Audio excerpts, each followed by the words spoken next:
சென்னையில வந்து ஃப்ளட் வந்தது உங்க எல்லாருக்குமே தெரியும். ஸோ அதே மாதிரி பிற மாவட்டங்களுமே பாதிக்கப்பட்டது. நாங்க வந்து அஃபெக்ட் ஆகலை. ஸோ மேலே இருக்கவங்க யாருமே அஃபெக்ட் ஆகலை. பட் வந்து குக்கிராமங்கள்லாம் வந்துட்டு அதுவும் குறிப்பாக நதிக்கரையோரம் இருக்கக்கூடிய எஸ்சி எஸ்டி மக்கள் வந்து ரொம்பவே பாதிக்கப்பட்டிருந்தாங்க. அப்போ நாங்கள் ட்ராவல் பண்ணி போய் எங்களோட ஃப்ரெண்ட்ஸ் எல்லாம் சேர்ந்து என்ன மாதிரி ஒத்த எண்ணம் உடைய அனைத்து பள்ளி பருவம் நண்பர்களும் ஒன்று சேர்ந்து தான் ப்ராஜெக்ட் ஃபியூச்சர் இந்தியா அப்படின்ற ஒரு குரூப்பை ஸ்டார்ட் பண்ணோம்.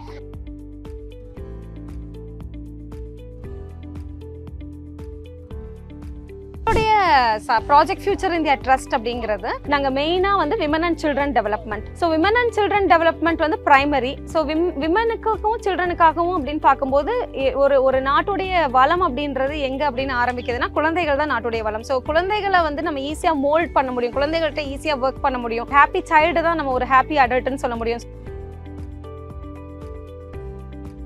அப்புறம் எங்கெல்லாம் பிள்ளைகள் வந்துட்டு வறுமை கோட்டு கீழே இருக்காங்களோ அவங்களுக்கு நாங்கள் வந்து வாரத்தில் 4 நாள் பழம் கொடுக்குறோம். 24 டைப்ஸ் ஆஃப் சீசனல் ஃப்ரூட்ஸா. இப்போ மாசத்துல வந்து 16லேருந்து 18 நாள் வரைக்கும் பழங்கள் சாப்பிட்றாங்க. ஸோ இது கிட்டத்தட்ட 4 வருஷமா போயிட்டு இருக்கு. அப்போ இதனால என்ன உங்களுக்கு கிடைக்குது அப்படின்னு பார்த்தீங்கன்னா, முன்னாடி வந்து அதிகமாக வந்துட்டு எங்களுக்கு நோய் எதிர்ப்பு இல்லை, நிறைய மெடிசன்ஸ் வாங்கி சொல்றாங்க அப்படின்னு கேட்டுட்டு இருந்தவங்க எல்லாம் வந்துட்டு இப்போ எங்க பிள்ளைங்க வந்து ஓரளவுக்கு வந்து ஆரோக்கியமா இருக்காங்க அப்படின்றத சொல்றாங்க.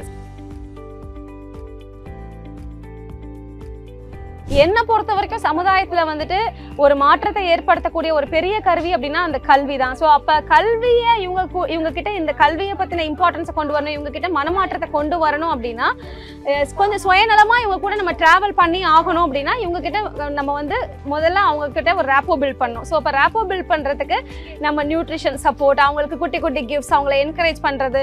இப்போ எல்லாரும் என்னை பேர் வச்சு கூப்பிடுவாங்க, நான் வந்தாலே வந்து ஓடி வந்து ரெகக்னைஸ் பண்ணுவாங்க.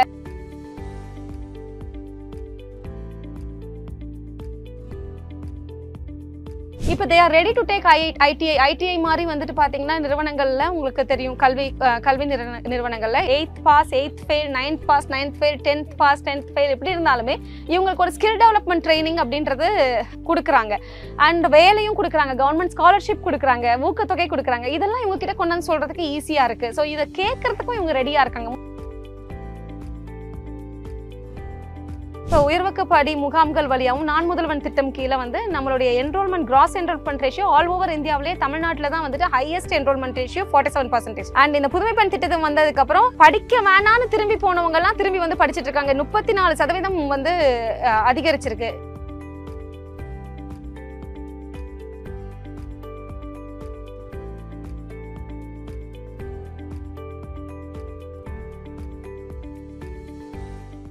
டியர் விமன் நேயர்களுக்கு வணக்கம்.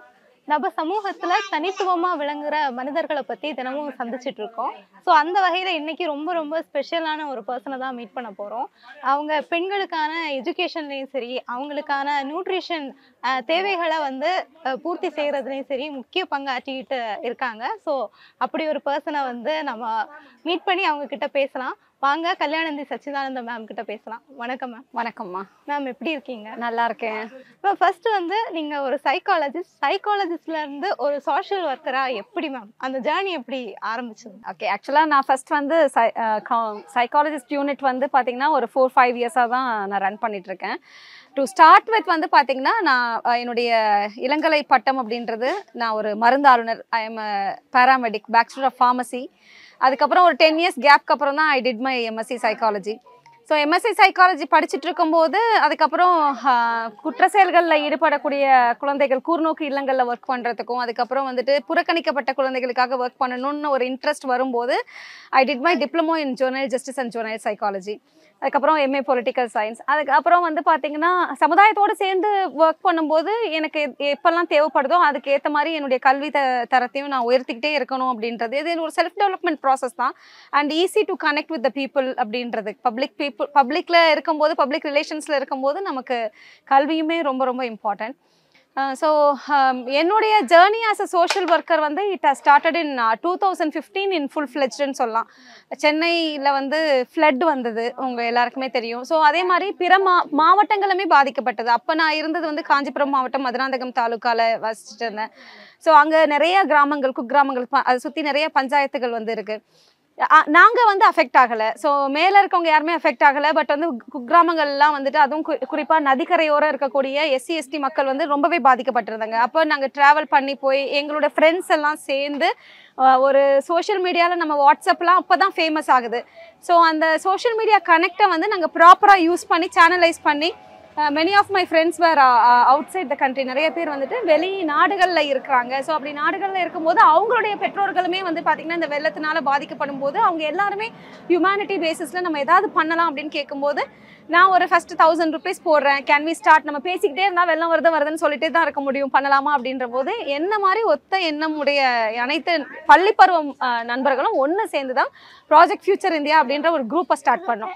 அதுக்கப்புறம் அதை வந்து சட்டப்பூர்வமாக அதிகாரப்பூர்வமாக நம்ம வந்து லீகலாக கொண்டு போகணும் அப்படின்றதுனால அதை வந்து நான் ஒரு அறக்கட்டளையாக பதிவு பண்ணி நடத்திட்டு இருக்கேன். மேம் இப்போ இந்த நீங்க அறக்கட்டளை பத்தி சொன்னீங்கல்ல, ஆக்சுவலா அது எப்படி ஒர்க் ஆகுது, என்ன மாதிரியான சர்வீசஸ் நீங்க இது வரைக்கும் பண்ணீங்க? எங்களுடைய ப்ராஜெக்ட் ஃபியூச்சர் இந்தியா ட்ரஸ்ட் அப்படிங்கிறது நாங்கள் மெயினாக வந்து women and children development. So women and children development வந்து ப்ரைமரி. ஸோ விமனுக்காகவும் சில்ட்ரனுக்காகவும் அப்படின்னு பார்க்கும்போது ஒரு நாட்டுடைய வளம் அப்படின்றது எங்கே அப்படின்னு ஆரம்பிக்குதுன்னா குழந்தைகள் தான் நாட்டுடைய வளம். ஸோ குழந்தைகளை வந்து நம்ம ஈஸியாக மோல்ட் பண்ண முடியும், குழந்தைகள்கிட்ட ஈஸியாக ஒர்க் பண்ண முடியும்.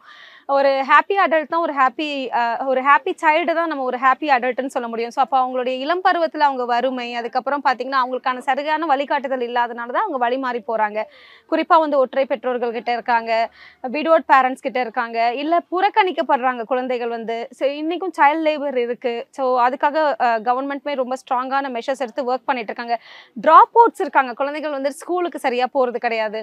ஸோ அப்போ இதெல்லாம் மையப்படுத்தி நம்ம ஒர்க் பண்ணும்போது ப்ரைமரியாக வந்து பார்த்திங்கன்னா நியூட்ரிஷன் கான்சென்ட்ரேட் பண்ணுறோம். ரெண்டாவது வந்து பார்த்திங்கன்னா அவங்களுக்கு வந்து sanitation and hygiene, especially with adolescent கேர்ள்ஸ்க்கு வந்து நம்ம வந்து சானிட்டரி நாப்கின்ஸ் அண்ட் பேரிச்சம்பழம் கொடுக்குறோம் ஒவ்வொரு மாதமும். இதெல்லாமே சஸ்டைனபிள் ப்ராஜெக்ட்ஸ். அண்ட் ரொம்ப இன்ட்ரெஸ்டிங்காக வந்து ஸ்போர்ட்ஸ் இஸ் ஆல்சோ ஒரு ப்ரைமரி ஒரு biggest initiative which has created a bigger difference in the lives of the under privilege children அப்படின்னு சொல்லலாம். ஸோ இப்போ நியூட்ரிஷன் ப்ராஜெக்டை பொறுத்த வரைக்கும் அரசு இல்லங்களை தாண்டி கார்பரேஷன் ஸ்கூல், அதுக்கப்புறம் கவர்மெண்ட் ஸ்கூல் பிள்ளைங்க, அதுக்கப்புறம் வந்து பார்த்திங்கன்னா இந்த கோட்டுப்புறம் நரிக்குறவர்கள் காலனி, இதுக்கப்புறம் எங்கெல்லாம் பிள்ளைகள் வந்துட்டு வறுமை கோட்டு கீழே இருக்காங்களோ அவங்களுக்கு நாங்கள் வந்து வாரத்தில் 4 நாள் பழம் கொடுக்குறோம். 24 டைப்ஸ் ஆஃப் சீசனல் ஃப்ரூட்ஸாக. ஸோ அதுலேயும் வந்து இப்போ மாதத்தில் வந்து 16லேருந்து 18 நாள் வரைக்கும் பழங்கள் சாப்பிட்றாங்க. ஸோ இது கிட்டத்தட்ட 4 வருஷமாக போயிட்டுருக்கு. கடந்த வருஷம் மட்டுமே 10 லட்சம் பிள்ளைகள் வந்து ஹெட் கவுண்ட் பழங்கள் சாப்பிட்ருக்காங்க. அப்போ இதனால் என்ன உங்களுக்கு கிடைக்குது அப்படின்னு பார்த்தீங்கன்னா டெஃபினட்டாக ஒரு சஸ்டெயின் ஒரு ஸ்டாண்டர்ட் பாப்புலேஷனுக்கு நம்ம வந்து அந்த பழத்தை கொடுத்துட்டே இருக்கும்போது முன்னாடி வந்து அதிகமாக வந்துட்டு எங்களுக்கு நோய் எதிர்ப்பு இல்லை, நிறைய மெடிசன்ஸ் வாங்கி சொல்றாங்க அப்படின்னு கேட்டுட்டு இருந்தவங்கலாம் வந்துட்டு இப்போ எங்கள் பிள்ளைங்க வந்து ஓரளவுக்கு வந்து ஆரோக்கியமாக இருக்காங்க அப்படின்றத சொல்கிறாங்க. ஸோ அவங்களுக்கான ஒரு இம்யூனிட்டி பூஸ்டர் இனிஷியேட்டிவாக எடுத்தது தான். And also to fight against the disease. Covid சமயத்தில் ஆரம்பிச்சது இந்த ப்ராஜெக்ட் வந்துட்டு. அதுவும் எல்லாரும் ஆம்லா கொய்யா பழம் சாப்பிடுங்கன்னு சொல்லும்போது எல்லாருக்கும் அது கிடைக்கிறது இல்லை இல்லையா? ஸோ ஃப்ரூட்னாலே வந்துட்டு அதே மாதிரி சாப்பாடுனா கூட வாங்கி கொடுத்துருவாங்க. ஃப்ரூட்ஸ் கொடுக்கும்போது இது வந்து லேவிஷாக இருக்குது, ஏன் அவங்களுக்கு ஃப்ரூட்ஸ் கொடுக்கணும் அப்படின்னு நினைக்கும் போது லக்கிலி எங்களுடைய டோனாஸ் வந்து அது அப்படி நினைக்கல. ஸோ இவங்களும் நம்ம குழந்தைங்க தானே அப்படின்ற எண்ண ஓட்டத்தோடு வந்துட்டு இந்த 4 வருஷமாக தொடர்ந்து சப்போர்ட் பண்ணிட்டு இருக்காங்க. ஒவ்வொரு மாதமும் சப்போர்ட் பண்ணி, இட்ஸ் பிக் லாஜிஸ்டிக். பட் வந்து நாங்கள் இதை தொடர்ந்து பண்ணிட்டு இருக்கோம். கோயம்பேடுலேருந்து ப்ரொக்யூர் பண்ணி Kellys girls home, observation home, அதுக்கப்புறம் Royapuram boys home, Kosapet, Wall Tax, அதுக்கப்புறம் வந்து மறுபடியும் it will come back to Saidapet, அப்புறம் புலியூர், இங்கே பக்கத்தில் இருக்கக்கூடிய லோக்கல் ஸ்கூல்ஸ்க்கு கொடுப்போம் வந்துட்டு. அண்ட் ரெமிடியல் ஸ்டூடெண்ட்ஸ்னு சொல்கிறோம் இல்லையா, அதாவது எக்ஸாம் டைமில் வந்துட்டு ஒரு 100 நாள் ப்ராஜெக்டாக தொடர்ந்து வந்து பிள்ளைகளுக்கு ஈவினிங்கில் வந்து பழம் மற்றும் சத்தான உணவுப் பொருட்கள் கொடுக்குறோம். எடிபிளாக இருக்கணும், அவங்க வந்து நோய் இல்லாமல் படிக்கணுன்றதுக்காக. மேம், இந்த அவேர்னஸ் ப்ரோக்ராமை நீங்கள் ஸ்டார்ட் பண்ண பிறகு இத்தனை வருஷத்தில் நீங்கள் என்ன மாதிரியான மாற்றங்களை இது வரைக்கும் நீங்க கண்கூடா பார்த்து? இங்க கோட்டூர்புரம் நரிக்குறவர் காலனில நான் 3 வருஷத்துக்கு மேல ஒர்க் பண்ணிட்டு இருக்கேன்மா. ஸோ எந்த இடத்துக்கு போனாலுமே அவங்க வந்து நம்மளை வந்து அவங்கள ஒருத்தங்களா அங்கீகரிக்கணும். ஏன்னா இப்போ அண்டர் ப்ரிவிலேஜ் கம்யூனிட்டிஸ்ல நான் மட்டும் கிடையாது, நிறைய என்ஜிஓஸ் வருவாங்க, ஒர்க் பண்ணுவாங்க. பட் வந்து இன்டரிம் ரிலீஃப்ஸ் கொடுக்கறதுனால இவங்க கிட்ட வந்து ஒரு மாற்றம் ஏற்படுமா அப்படின்னா கண்டிப்பா கிடையாது. என்னை பொறுத்த வரைக்கும் சமுதாயத்துல வந்துட்டு ஒரு மாற்றத்தை ஏற்படுத்தக்கூடிய ஒரு பெரிய கருவி அப்படின்னா அந்த கல்வி தான். ஸோ அப்ப கல்வியை இவங்க கிட்ட இந்த கல்வியை பத்தின இம்பார்ட்டன்ஸை கொண்டு வரணும், இவங்க கிட்ட மனமாற்றத்தை கொண்டு வரணும் அப்படின்னா கொஞ்சம் சுயநலமா இவங்க கூட நம்ம டிராவல் பண்ணி ஆகணும் அப்படின்னா இவங்க கிட்ட நம்ம வந்து முதல்ல அவங்க கிட்ட ஒரு ரேப்போ பில்ட் பண்ணணும். ஸோ அப்போ ரேப்போ பில்ட் பண்றதுக்கு நம்ம நியூட்ரிஷன் சப்போர்ட், அவங்களுக்கு குட்டி குட்டி கிஃப்ட்ஸ், அவங்களை என்கரேஜ் பண்றது. இப்போ எல்லாரும் என்ன பேர் வச்சு கூப்பிடுவாங்க, நான் வந்தாலே வந்து ஓடி வந்து ரெகக்னைஸ் பண்ணுவாங்க. சொன்னா இங்க இருக்க விமனுக்குமே வந்து ஃபர்ஸ்ட் நம்ம நாப்கின்ஸ் கொடுக்க ஆரம்பிக்கும் போது அடலசன்ட் கேர்ள்ஸ்க்கு ரொம்ப வெக்கப்படுவாங்க. ஸோ இதெல்லாம் ஒன்றும் இல்லை, இதெல்லாம் சாதாரண விஷயம் தான், நீங்களும் வந்துட்டு இதெல்லாம் கத்துக்கணும் அப்படின்னு சொல்றதுக்கு இப்போ செவி கொடுத்து கேட்குற அளவுக்கு இவங்க இம்ப்ரூவ் ஆயிருக்காங்க. அண்ட் அதை தாண்டி இங்க நிறைய ட்ராப் அவுட்ஸ் இருக்காங்க, அடலசன்ட் கேர்ள்ஸுமே இருக்காங்க.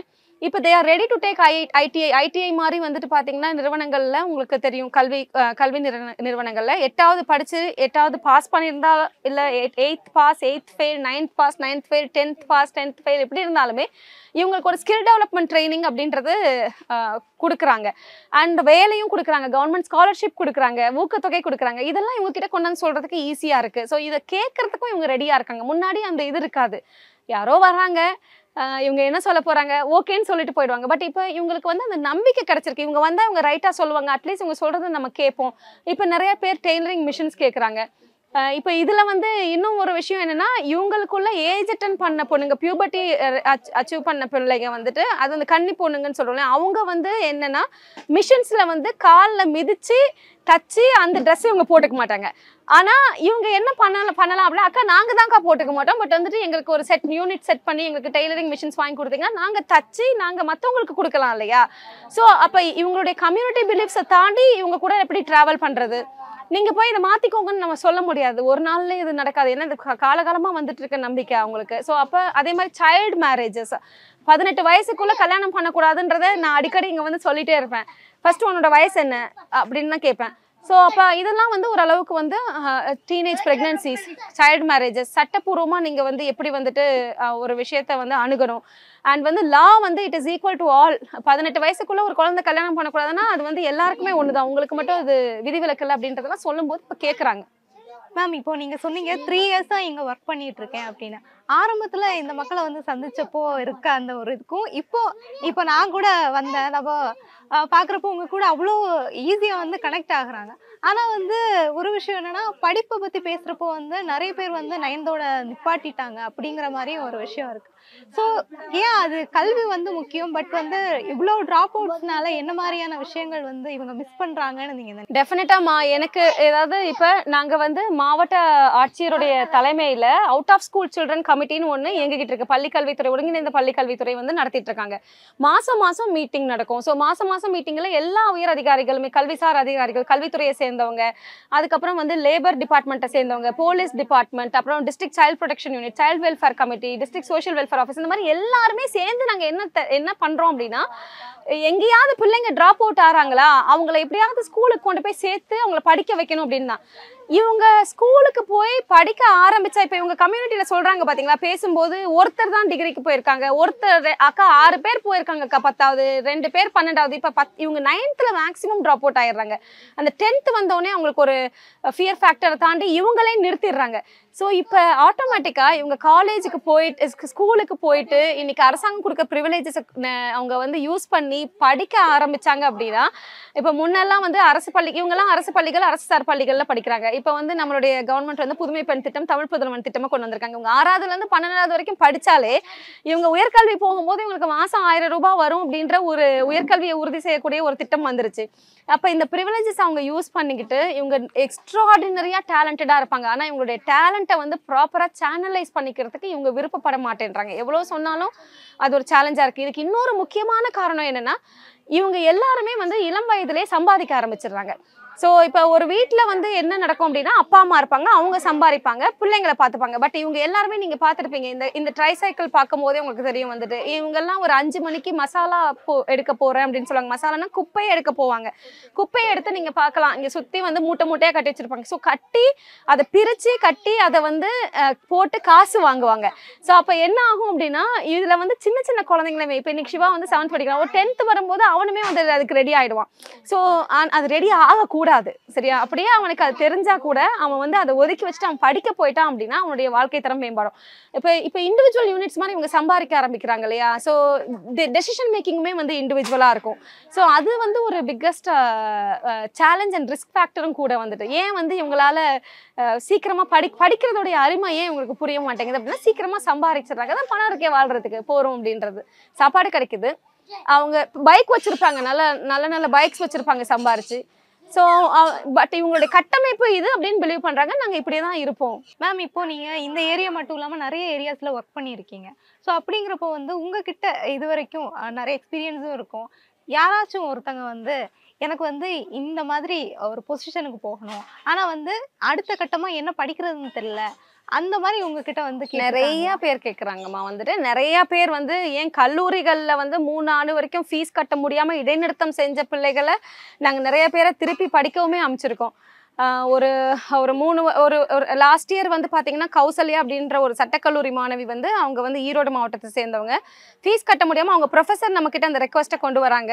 அவங்க இடைநிறுத்தம் செஞ்சுட்டு நான் திரும்பி போகணுன்றப்ப அவங்களுக்கு முதல்ல நம்பிக்கையை கொடுத்து முதல் தலைமுறை பட்டதாரி சான்றிதழை வாங்க, உங்களுக்கு ப்ரொஃபஷனல் கோர்சஸில் 40% ரிலாக்ஸேஷன் இருக்குன்னு சொல்லி அதை வாங்கி, அதுக்கப்புறம் வைஸ் சான்சலர் கிட்ட பேசி, ரிஜிஸ்ட்ரார்ட்ட பேசி, எங்களுடைய இப்போ நான் தமிழ்நாடு கைம்பெண்கள் மற்றும் ஆதரவற்ற மகளிர் நல வாரியத்தில் உறுப்பினராக இருக்கேன். ஸோ என்னுடைய சைட்லேருந்து ஒரு ரெக்கமெண்டேஷன் லெட்டர் கொடுத்து அதை சிண்டிகேட்டில் வச்சு ஃபீஸை ரெடியூஸ் பண்ணி நம்மளுடைய தமிழ்நாடு தாட்கோ இருக்கு இல்லையா, தமிழ்நாடு ஆதிதிராவிட அண்ட் ஹவுசிங் டெவலப்மெண்ட் கார்பரேஷனுடைய மேலாண்மை இயக்குனர் திரு மிகு கந்தசாமி ஐஏஎஸ் கிட்ட கொண்டு போய் அவர் சைட்லேருந்து ஒரு ஃபண்டை கலெக்ட் பண்ணி நாங்களும் சேர்ந்து கலெக்ட் பண்ணி அவங்க இப்போ கல்லூரியில் படிச்சுட்டு இருக்காங்க இறுதி ஆண்டு சரியா. ஸோ இது வந்து ஒரு எக்ஸாம்பிள் தான். ஸோ இந்த மாதிரி மேகவதின்னு ஒரு பிள்ளை இருக்கா. ஸோ அது நான் சொல்கிறது ஒரு மேகவதி ஒரு கௌசல்யா தான். ஸோ நிறையா குறிப்பாக பெண் பிள்ளைகளுடைய கல்வியை நாங்கள் நிறையா ஊக்குவிக்கிறோம்.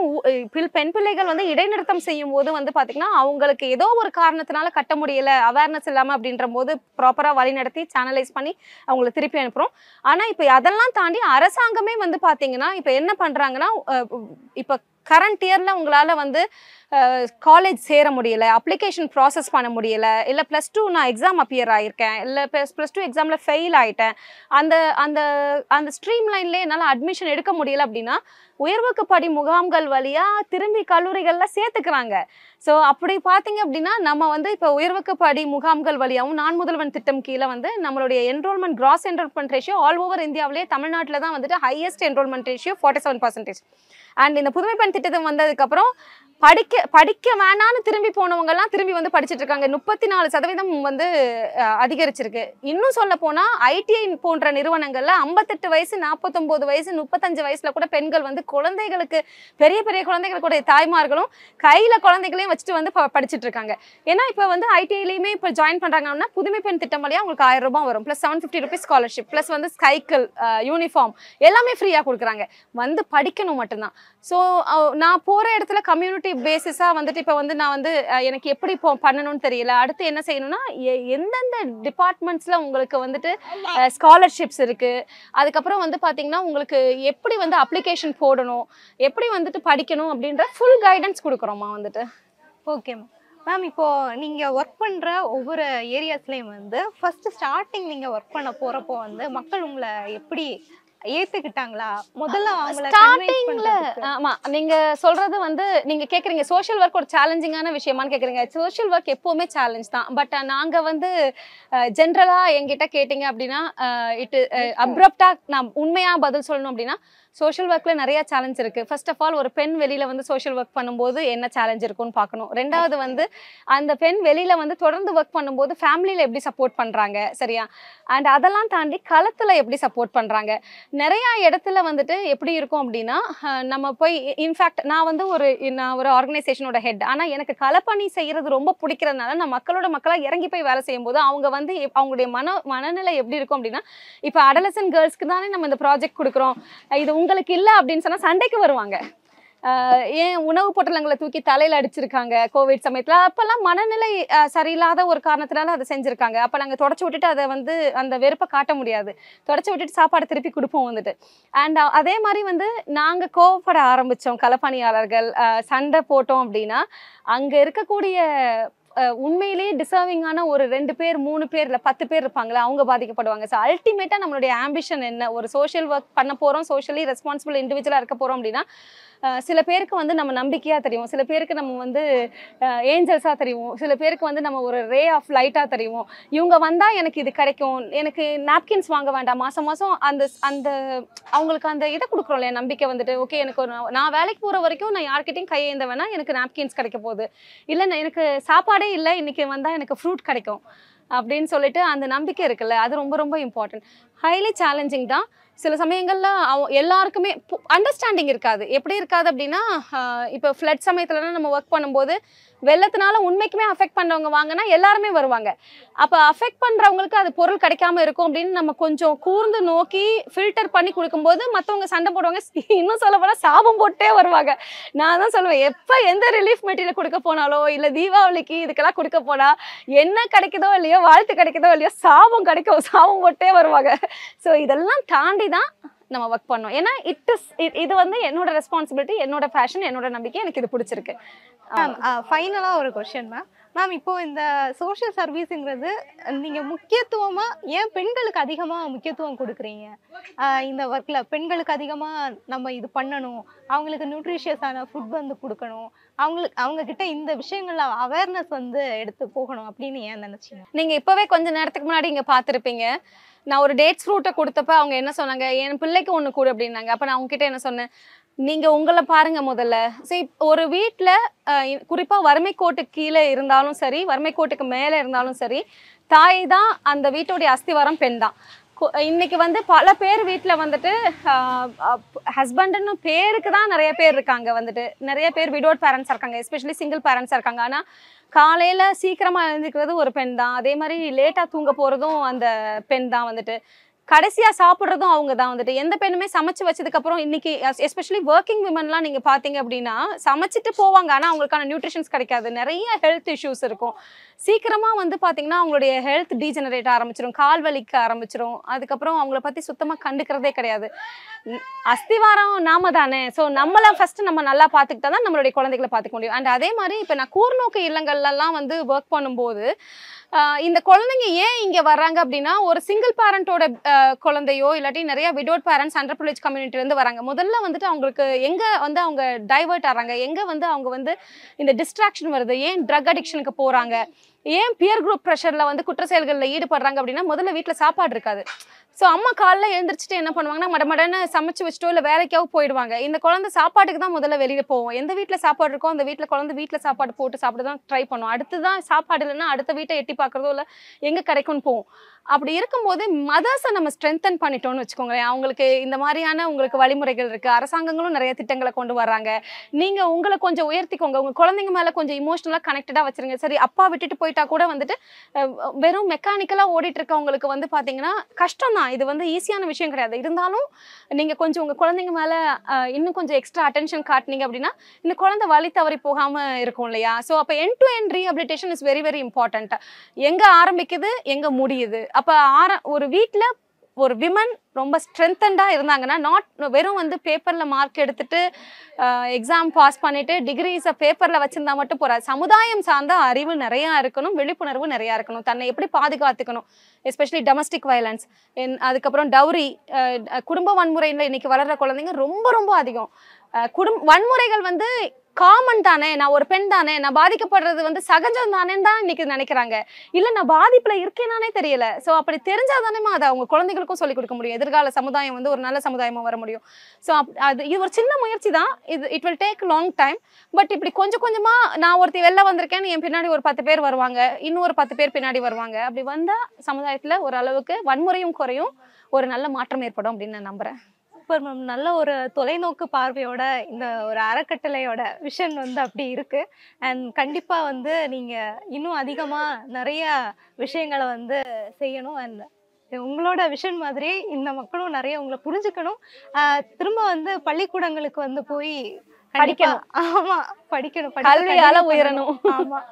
ஸோ இப்போ நம்ம கிரிட்டிக்கலாக ஒரு இடத்துல இருக்கும்போது நம்ம வந்து நமக்கான முதல் சொத்து என்ன அப்படின்னா, நீ நடு ரோட்டில் வந்து நின்னாலும் முதல் சொத்து என்னன்னா, நான் படிச்சிருக்கேன் அப்படின்ற நம்பிக்கை தான் ஃபஸ்ட்டு சொத்து. அது இருந்தாலே போரும், வந்துட்டு என்னால் அடுத்த லெவலுக்கு கடந்து படிக்காத ஒரு பெண்ணுக்கும் படிச்ச ஒரு பெண்ணுக்கும் அந்த டிகிரி இருக்குன்றதே ஒரு பெரிய நம்பிக்கை. ஸோ அது ரொம்ப ரொம்ப இம்பார்ட்டன்ட்மா. ஸோ மேம் கண்டிப்பாக உங்கள் விஷன் கண்டிப்பாக இன்னும் நல்ல சக்ஸஸ் ரேட்டை கொடுக்கணும் அப்படின்னு நான் விஷ் பண்ணிக்கிறேன். இவ்வளோ நேரம் உங்களை பற்றியும் அண்ட் உங்களோட அறக்கட்டளை பற்றியும் நிறைய விஷயங்களை பகிர்ந்துக்கிட்டீங்க.